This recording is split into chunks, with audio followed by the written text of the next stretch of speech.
And good afternoon once again, ladies and gentlemen. Rick Wright's with you here. Ray C. Anderson Foundation's 7th annual Ray Day.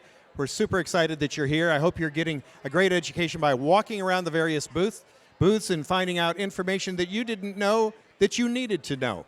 But in as much of all of that, when you're doing that, what does the green movement need more than anything? They need leaders. And there's a group of people that put together leaders right here with a group called Igel, and I'm with Stacy Isaac Barazer. Yeah, we got it. We practiced it at least once. Tell everyone what Igel is about and what the acronym stands for and more. Great. Okay, so Igel stands for the Institute for Georgia Environmental Leadership, and it is a program that brings together about 33 leaders every year from all across Georgia. We look for diversity in terms of urban versus rural, etc. And we bring these folks together and develop their leadership skills as well as immerse them in different physical environments of Georgia. So we're in Sapelo Island, we are in North Georgia one part of the year, we are in Southwest Georgia, and then we're in Atlanta some as well. Fantastic. And you were, Stan, actually, you were one of the very first members of the first class to be graduated out of Georgia. Am I right?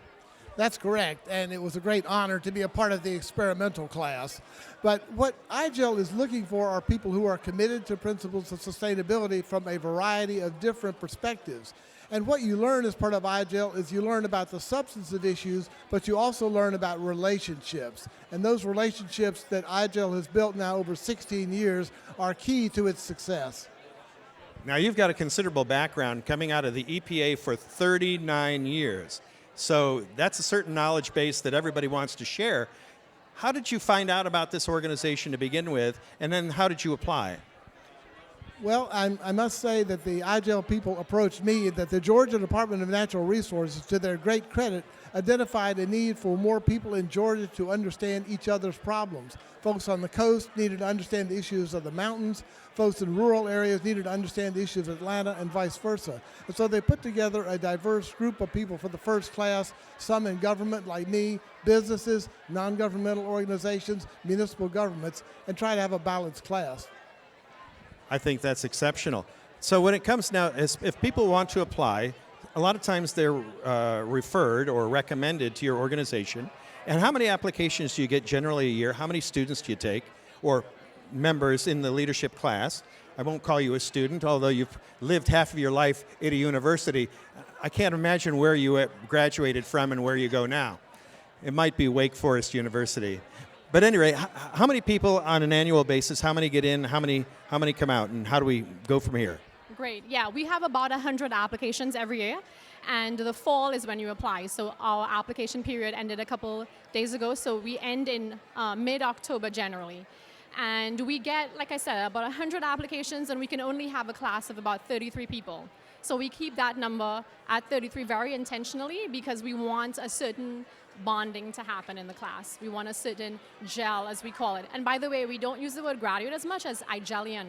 So we have our word for that. So yeah, that's what we do. We pull a very diverse class together out of this roughly 100 applicant pool, and we have them bond over the course of a year. Do you find that once your leaders get out into the community, and this creates a great networking opportunity for people to think green, something a lot of people don't generally understand, that there are a lot of people living on islands, but we got to get them together somehow.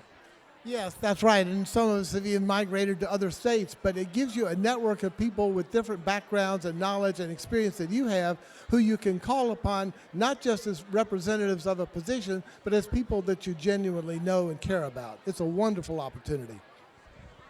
When you come out to university systems and start to train other people, you start to cultivate young minds. How do you reach out to the younger generation?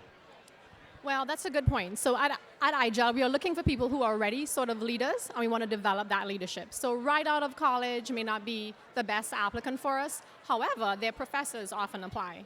And when I talk to young people who are looking for career advice just coming out of school, I tell them to put Igel on their environmental or their professional bucket list. So maybe not right now you apply, but we definitely indirectly touch students through their professors. We have all the major universities in Georgia that have Igelians who have come through the program. So you've got all these great minds together. Do you get active politically? And in the political landscape, how can you change the face of America and the world and getting everyone to think about sustainability? Well, Igel itself is not a political organization, but there are people in Igel who come from different political perspectives. And one of the great things about Igel is it's one of the few places now where you can have folks with different political persuasions that have honest conversation and build relationships, and sometimes they discover they have common interests which they did not know they had.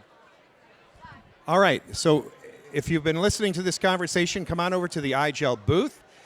Meet up with Stan or Stacy. They'll tell you a lot more about this. We're going to wander about and find some more creative ideas as it pertains to the green life, green thinking, and sustainability. This is Ray Day 2019.